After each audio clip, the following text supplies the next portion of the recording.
Bonjour à toutes et à tous. Donc pendant cette campagne d'Octobre Rose, nous avons la chance d'accueillir trois personnes qui ont collaboré pour un article du traité de l'EMC sur la rééducation après cancer du sein.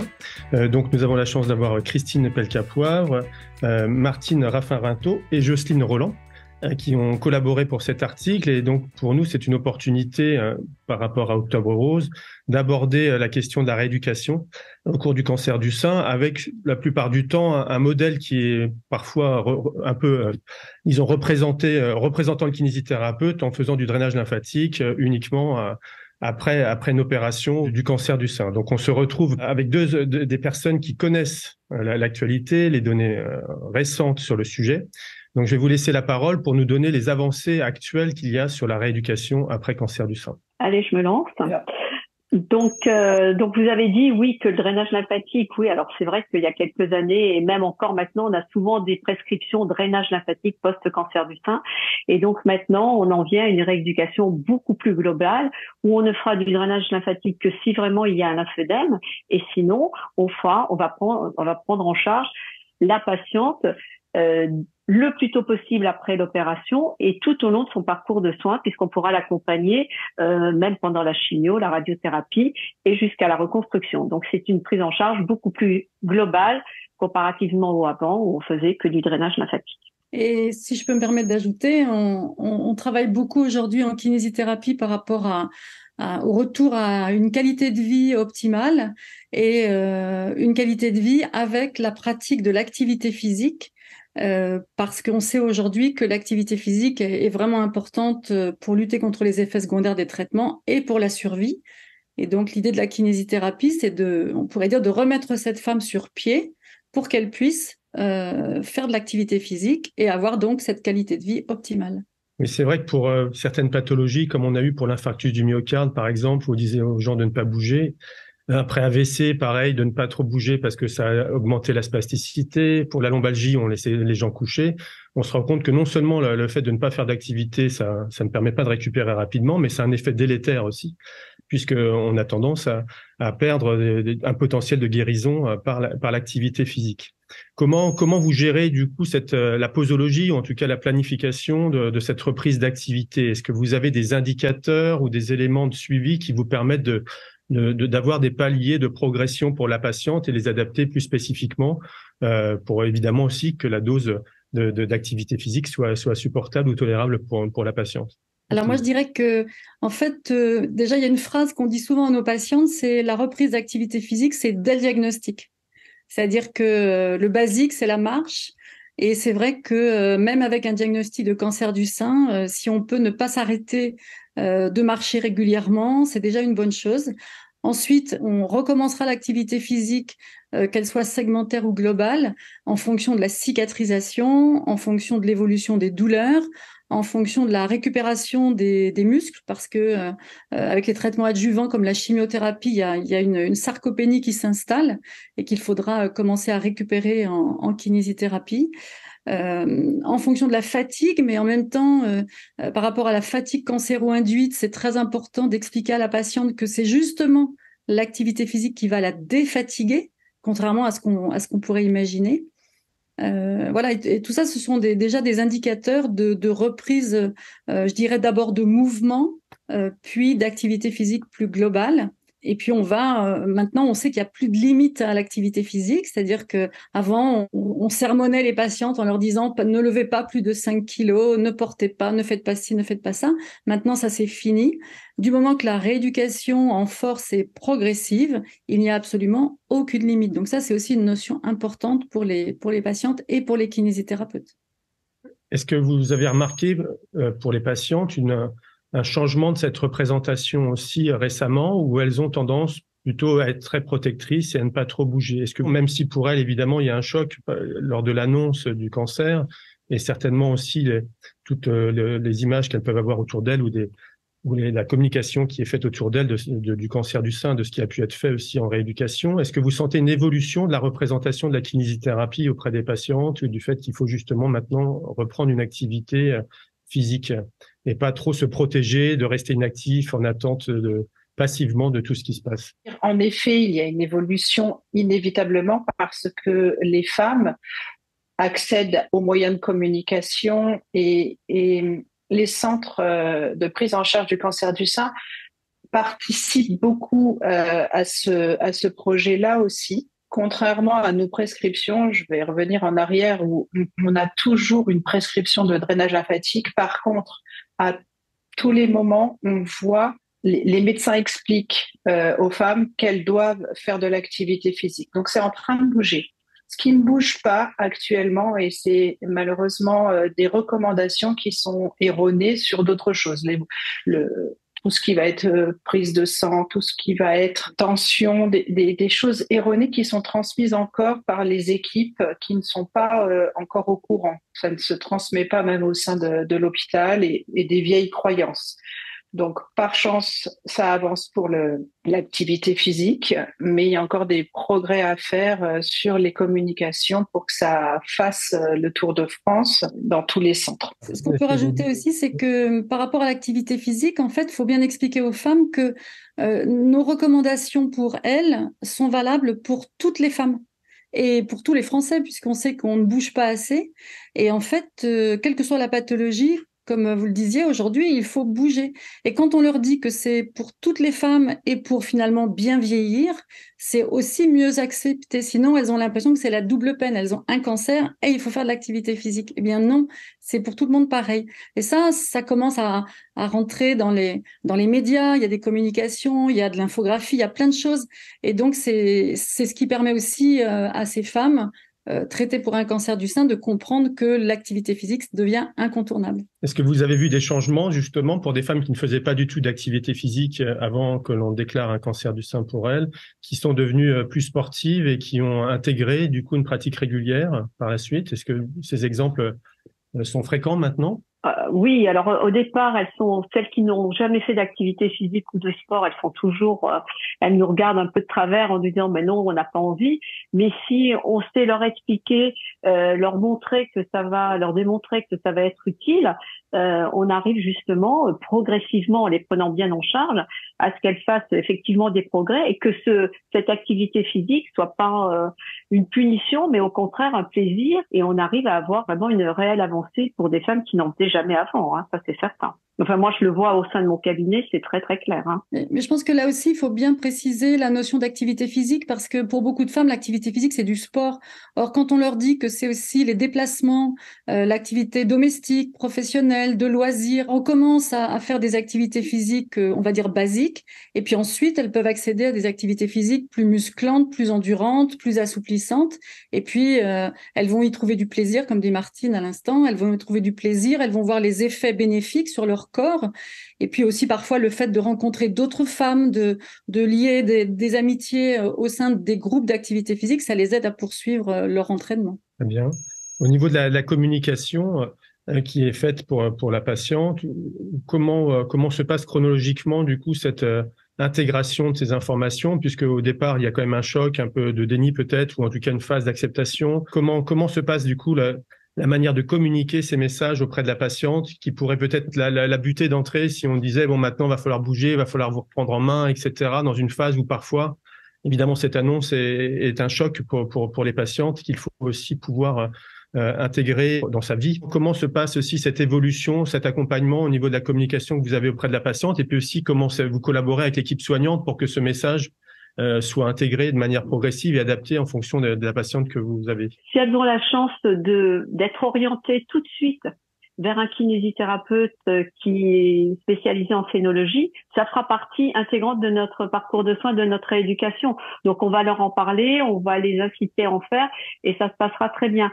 Si, comme beaucoup encore, elles errent sans traitement, et c'est vrai qu'on a beau contacter les médecins, contacter les hôpitaux et essayer d'en parler de plus en plus, il faut que le temps que ça bouge, que ça se passe, et il faut qu'on passe plusieurs fois, il faut que, voilà, donc c'est compliqué. Mais celles qui ont la chance de venir chez un kiné tout de suite, elles vont avoir plus de chances de faire une bonne activité physique et une bonne reprise par rapport à d'autres qui ne feront pas de kiné. J'ajouterais que sur le plan chronologique, on va pas leur sauter sur le poil dès la première séance. On va leur dire qu'il va falloir bouger. La première, il y a des priorités. Ce sont des femmes en général que l'on voit après leur intervention chirurgicale. Et il va falloir s'occuper avant tout de leur douleur, de leur articulation de l'épaule. Et cette confiance où elles vont voir que nous apportons un bienfait très rapide, elles seront plus enclines ensuite, une fois qu'on aura réussi à leur expliquer l'intérêt de bouger et assez rapidement. Cette confiance qui intervient grâce aussi à cette expertise que nous avons pour les kinés formés en cancer du sein, et on voit quand même un petit peu de différence, même si on a une formation assez complète généraliste, le cancer du sein est une spécificité particulière. Et on sait aller rechercher les choses et les mettre en confiance. Et c'est ce qu'elles viennent chercher chez nous. Et ensuite, les amener progressivement et assez rapidement à de l'activité physique, qu'elle se fasse au cabinet ou à l'extérieur, puisque tout le monde n'a pas la possibilité de faire de l'activité physique en groupe, en tout cas, je parle, puisque l'activité physique, c'est pas que du sport, mais c'est du réentraînement à l'effort, c'est plein de choses et des consignes. Il y a plein d'associations, il y a la Ligue contre le cancer et dans chaque département, il y a des organisations qui proposent des soins et puis on a Jocelyne qui est là pour en parler avec des activités ciblées. Et c'est comme ça qu'on y arrive sur la chronologie. C'est vrai qu'on a la chance de passer du temps avec nos patientes, si je puis dire, donc on peut faire passer des messages progressivement, comme dit Christine. Et puis quand on a la possibilité dans son cabinet d'offrir la logistique pour faire de l'activité physique, puisqu'on a de fait nos compétences d'éducateur sportif qui existent, et on peut demander sa carte pour le prouver, eh bien, c'est vrai que les femmes voient dans notre cabinet d'autres femmes qui viennent, qui vont, qui font de l'activité physique, qui s'amusent, qui sont ensemble, et ça leur petit à petit, ça les intrigue et puis ça les intéresse. Et puis comme c'est chez le kiné, c'est relativement simple parce qu'il n'y a pas à changer de lieu.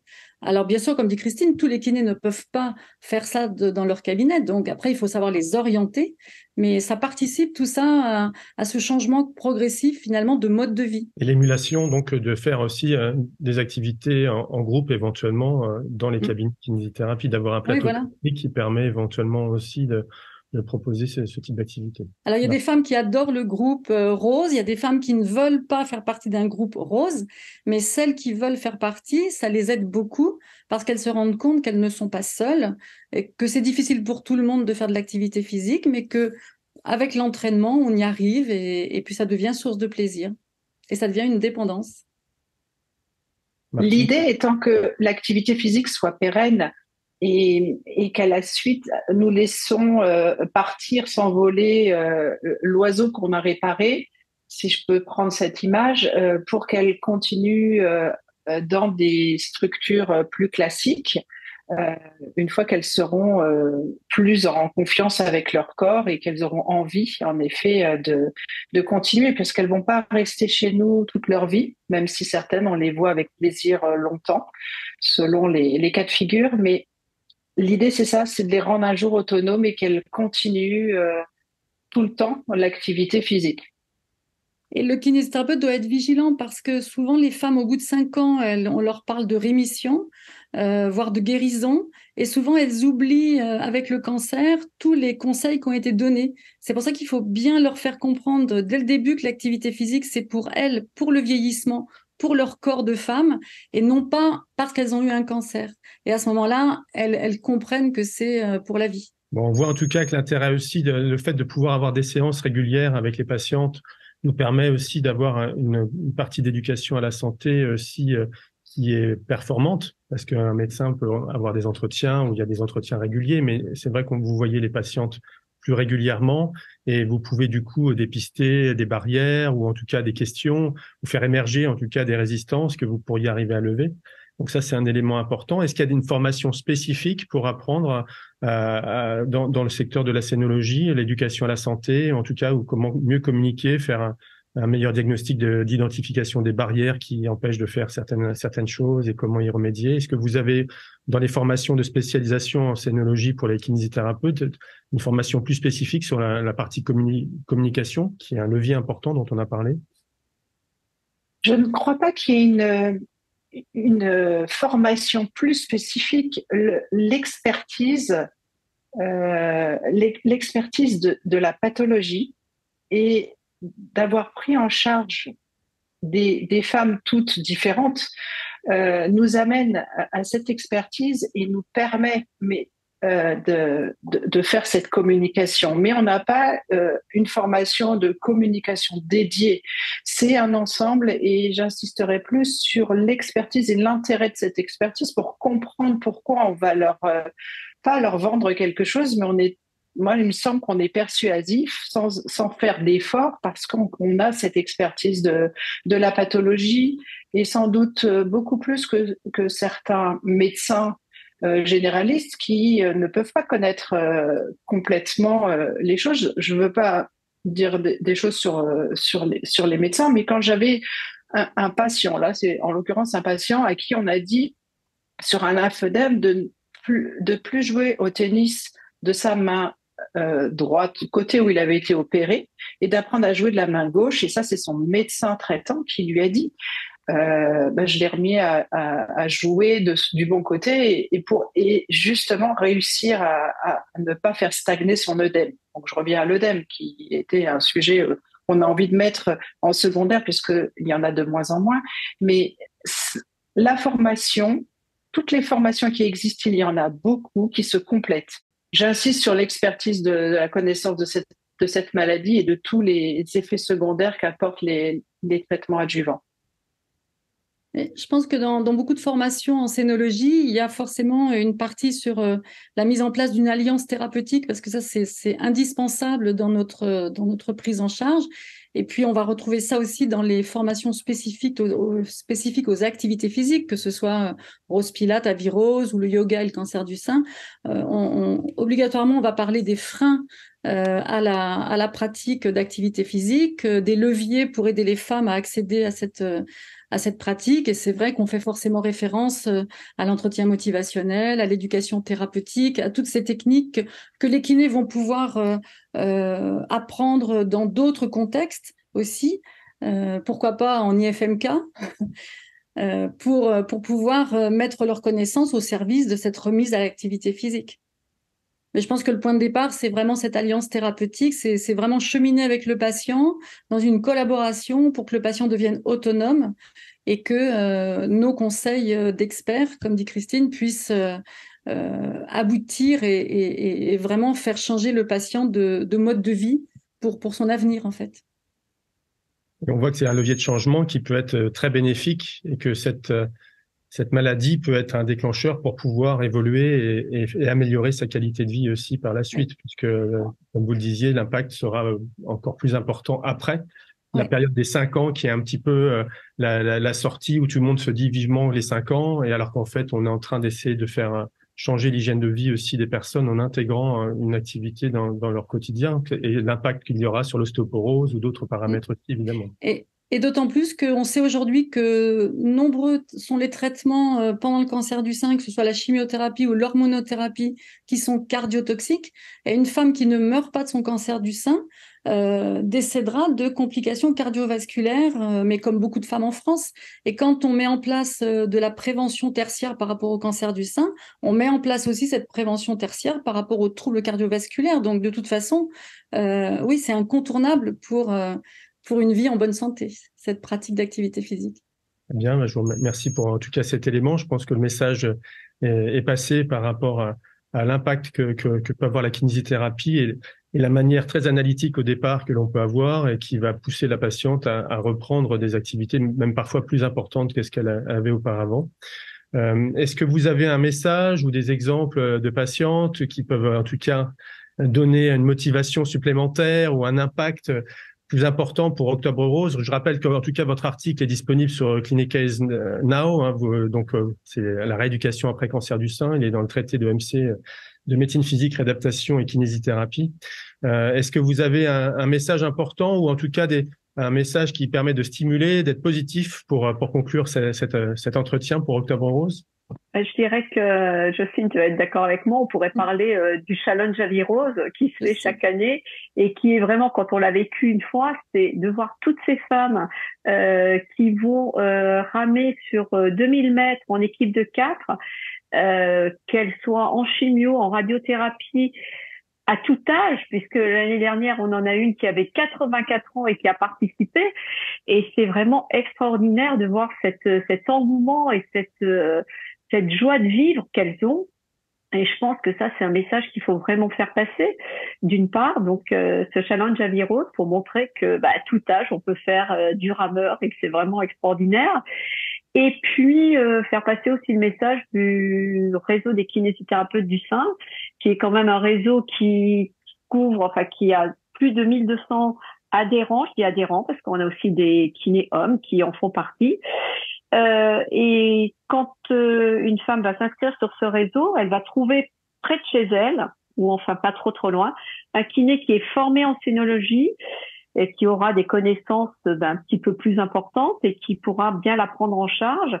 Et ça, je pense que c'est important de faire passer ce message et que le réseau soit connu de plus en plus.